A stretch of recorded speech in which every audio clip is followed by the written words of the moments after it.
Hi friends, स्वागत है आप सभी की आपकी अपने YouTube चैनल ट्यूटोरियल क्लासेस में। आज के इस वीडियो में हम लोग 9वीं कक्षा की रसायन शास्त्र का पहला चैप्टर हमारे आसपास के पदार्थ का पार्ट 3 करने वाले हैं। बाकी के 2 वीडियो का लिंक हमने डिस्क्रिप्शन बॉक्स में दे रखा है। साथ ही साथ सभी वीडियो के PDF फाइल हमने अपने टेलीग्राम पे अपलोड रखा है, उसका भी लिंक हमने डिस्क्रिप्शन बॉक्स में दे रखा है। आप हमारे टेलीग्राम चैनल को ज्वाइन कर सकते हैं। आइए जानते हैं आज के इस वीडियो में, लेकिन उससे पहले अगर आप इस चैनल पे पहली बार हैं तो चैनल को सब्सक्राइब करके बेल आइकन को दबा दीजिए और साथ ही साथ अगर वीडियो अच्छी लगे तो वीडियो को लाइक और शेयर जरूर कर दीजिए। हमने अपनी पार्ट 2 वीडियो में पदार्थ की अवस्थाओं के परिवर्तन के बारे में बताया। वहां पे हमने देखा पदार्थ की अवस्था में परिवर्तन करने के 2 तरीके हैं। पहला तो हमने सीखा तापमान में परिवर्तन करके, और दूसरा हमने देखा दाब में परिवर्तन करके। लेकिन पदार्थ की अवस्था में बिना तापमान और दाब के भी परिवर्तन लाया जा सकता है। अब आपको एक एग्जाम्पल के द्वारा हम क्या करते हैं, दर्शाते हैं। मान लेते हैं हमारे पास एक बाउल है, इसमें हमने जल रखा। यहां तक हमने इसको जल से क्या किया है, भरा हुआ, और यहां पे सूर्य का प्रकाश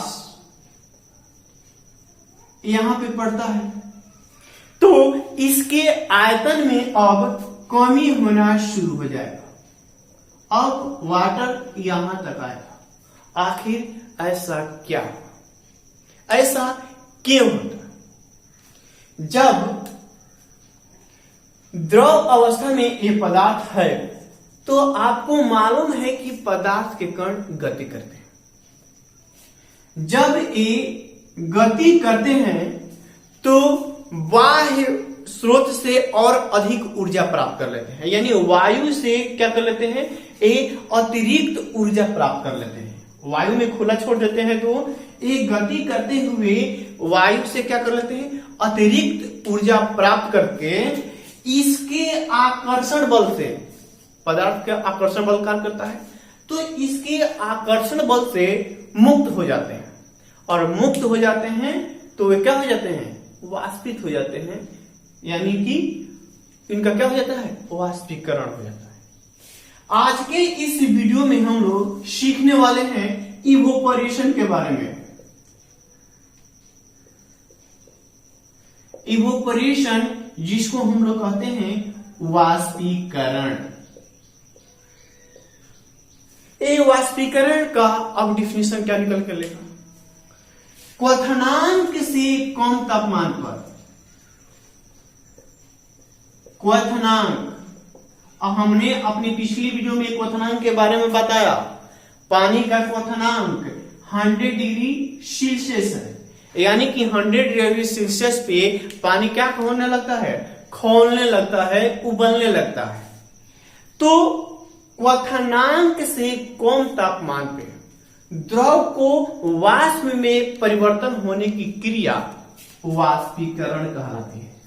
क्या सीखा आपने? यानी वाष्पीकरण की जो क्रिया होती है वो कहां होती है, सतह पे होती है। कहां होती है, सतह पे होती है। यानी क्वथनांक से कम तापमान पर द्रव को वाष्प में परिवर्तन होने की क्रिया को क्या कहते हैं, हम लोग वाष्पीकरण कहते हैं।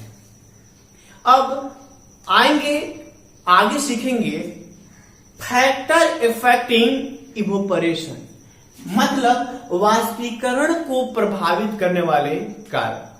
तो वाष्पीकरण को प्रभावित करने वाले 4 कारक हैं, surface area, temperature, humidity and air.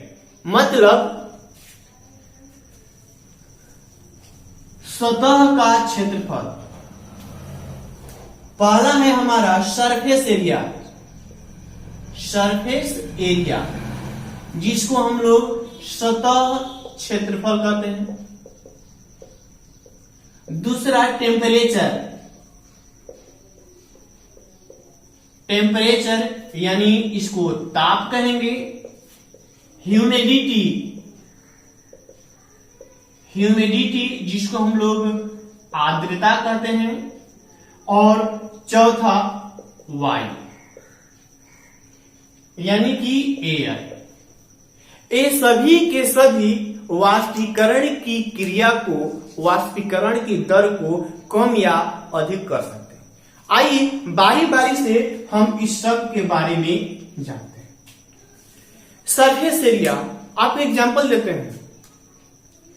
एक प्रश्न पूछा गया है कि कप की अपेक्षा प्लेट में रखी चाय आसानी से ठंडी हो जाती है। दूसरा एग्जांपल देते हैं। मान लेते हैं हम कपड़ा जो साफ करते हैं उसको इकट्ठा करके, उसको बांध करके एक ही जगह ले जाकर रख देंगे तो क्या आसानी से सूख पाएगा? नहीं। उसको सूखने के लिए उसकी सतह को क्या करते हैं? फैलाते हैं। उसको क्या करते हैं? वो चौड़ा कर देते हैं, लंबरा देते हैं उसको, कि उसका सरफेस एरिया क्या हो जाए? ज्यादा हो जाए। तो सरफेस एरिया भी हमारा क्या है? वाष्पीकरण की दर को क्या करता है? बढ़ा देता है। हमने अभी आपसे पूछा क्या कि कप की अपेक्षा प्लेट में चाय जल्दी से ठंडी हो जाती है। क्यों? क्योंकि कप के एरिया से उस प्लेट का जो एरिया है वो क्या होता है? अधिक होता है। और वाष्पीकरण की क्रिया सरफेस एरिया पे डिपेंड करती है, यानी जैसे एरिया बढ़ेगा वाष्पीकरण की दर भी क्या होगा? ज्यादा होगा। आइए टेम्परेचर यानी ताप। जब हम यहां पे दो पात्र लेते हैं, यहां पे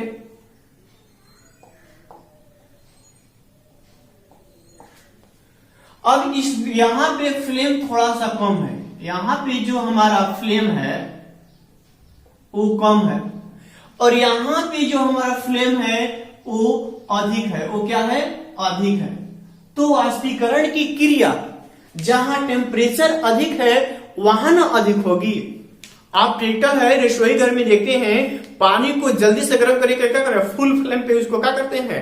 कर देते हैं, तो पानी जल्दी से क्या होने लगता है? गर्म होने लगता है। तो हमारा वाष्पीकरण की क्रिया टेम्परेचर भी क्या होती है? डिपेंड करते हैं। अब आते हैं हम लोग ह्यूमिडिटी, आर्द्रता का। सबसे पहले जानते हैं ह्यूमिडिटी कहते किसे हैं? वायु में जल की मात्रा को हम लोग ह्यूमिडिटी कहते हैं। क्या? कि वायु में जल की मात्रा को क्या कहते हैं? ह्यूमिडिटी कहते हैं। अब कभी कभी वायु में जल की मात्रा कम भी हो सकती है और अधिक भी हो सकती है। तो जहां आर्द्रता, पानी की मात्रा कम होगी उसे क्या कहेंगे? शुष्क आर्द्रता। क्या कहेंगे? शुष्क। और जहां पानी की मात्रा अधिक होगी उसे हम क्या कहेंगे? नम। नम मतलब वहां पे ज्यादा क्या है? गीलापन है। तो जहां शुष्क होगा, शुष्क मतलब समझते हैं गर्म होता है, तो शुष्क आर्द्रता में हमारा वाष्पीकरण की क्रिया क्या होगी? अधिक होगी। अब आते हैं हम लोग वायु। कल्पना कीजिए हमारे विंटर सीजन में, यानी कि ठंडी के दिनों में हम अपने कपड़ों को कैसे सुखाते हैं। अपने घरों में देखे होइएगा कि जब हम घर को साफ करते हैं या कपड़े को सफाई करते हैं तो पंखे के नीचे लटका करके पंखा को चालू कर देते हैं। क्यों? क्योंकि जैसे जैसे एयर मतलब हवा मिलेगा हमारे वाष्पीकरण की क्रिया क्या होगी? तेजी से होगी। तो वायु भी हमारा फैक्टर इफेक्टिव बनता है इवोपरेशन, यानी कि वाष्पीकरण की क्रिया को प्रभावित करने वाला मुख्यतः चार कारक हैं: सतह का क्षेत्रफल, ताप, ह्यूमिडिटी और एयर। आइए अब वाष्पन में और क्वथन में क्या अंतर है उसको बारे में थोड़ा सा जानते हैं।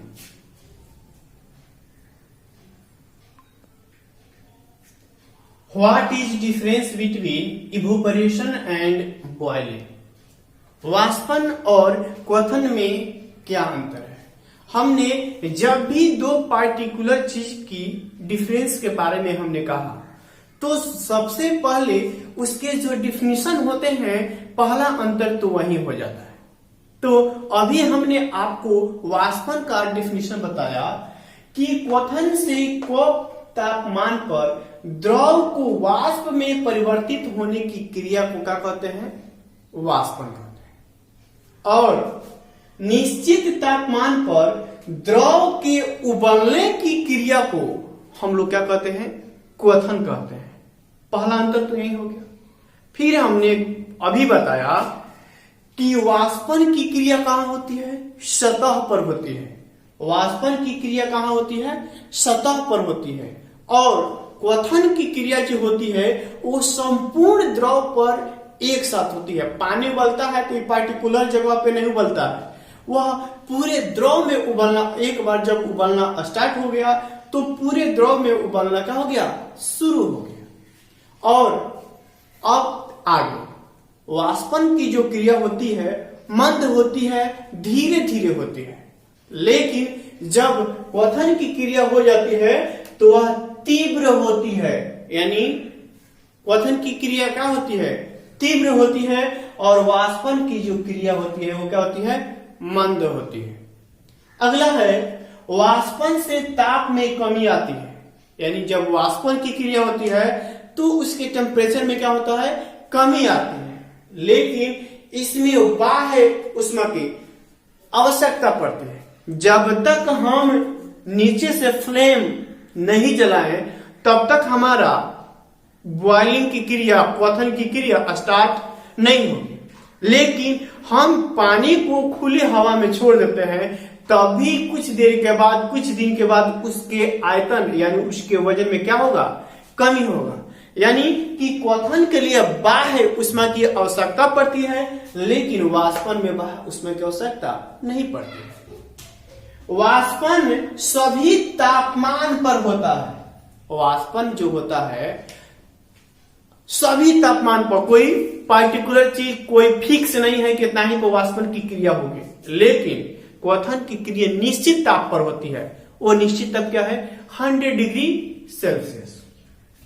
ये रहा हमारा वाष्पन और क्वथन में अंतर। आइए कुछ हम वाष्पीकरण से संबंधित प्रश्नों को जानते हैं। जो अभी हमने आपको बताया कि वाष्पीकरण की क्रिया को क्या क्या प्रभावित करता है, बस उसी से संबंधित कुछ इंपोर्टेंट प्रश्न हैं जो हम आपको बताने जा रहे हैं।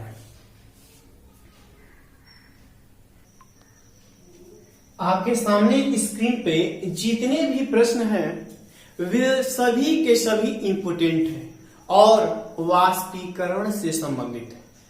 आइए इन प्रश्नों के उत्तर देने का प्रयास करते हैं। आपके सामने पहला प्रश्न है, कप की अपेक्षा प्लेट से ग्राम दूध या चाय जल्दी से पी पाते हैं, क्यों? तो अभी हमने जस्ट इसके डिफिनेशन में बताया क्यों पी पाते हैं। क्योंकि कप की तुलना में प्लेट का जो सतह का क्षेत्रफल होता है वो क्या होता है?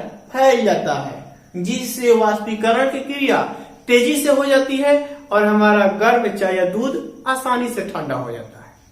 तो यहां पे सतह क्षेत्रफल का प्रभाव होता है। सतह क्षेत्रफल यानी कि हमने अभी पढ़ा कि वाष्पीकरण क्रिया को प्रभावित करने के लिए सतह क्षेत्रफल भी अपना महत्वपूर्ण भूमिका निभाता है। तो क्यों भी पाते हैं? क्योंकि सरफेस एरिया बढ़ने से, सतह का क्षेत्रफल बढ़ने से वाष्पीकरण की क्रिया बढ़ जाती है और गर्म चाय या दूध आसानी से ठंडी हो जाती है। जब ठंडी हो जाएगी तो पी लेते हैं। गर्मी के मौसम में पसीना आने से ठंडक मिलती है, क्यों? जब हमें पसीना आती है तो उस पसीने का वाष्पीकरण होता है और उस वाष्पीकरण के द्वारा ऊष्मा की गुप्त ऊष्मा किससे प्राप्त होती है? हमारे शरीर से। और हमारा जो शरीर है उष्मा को लॉस करता है, जिससे हमें ठंडक महसूस होती है और शीतलता का अनुभव आता है। यही कारण है कि हमें ठंडक महसूस होती है। गर्मी के दिनों में वृक्ष के नीचे ठंडा महसूस होता है, क्यों? ये सभी के सभी मोस्ट इंपोर्टेंट प्रश्न है। क्यों? क्योंकि गर्मी के दिनों में पत्तियों के वाष्प उत्सर्जन से आसपास के एरिया कैसा महसूस होता है? ठंडा हो जाता है, इसलिए उस पेड़ के नीचे हमें ठंडक महसूस होती है। गर्मी, ये 11-11 नहीं लिखे हैं, इसका मतलब हुआ गर्मी के दिनों में कुत्ता जीभ निकालकर हाँफता है, क्यों? देखे हुईगा, क्योंकि कुत्ता जीभ जब निकालता है तो उसके जीभ के सतह से वाष्पोत्सर्जन की क्रिया होती है, और जब सतह से होती है तो उष्मा कौन खोने लगता है? वो कुत्ता।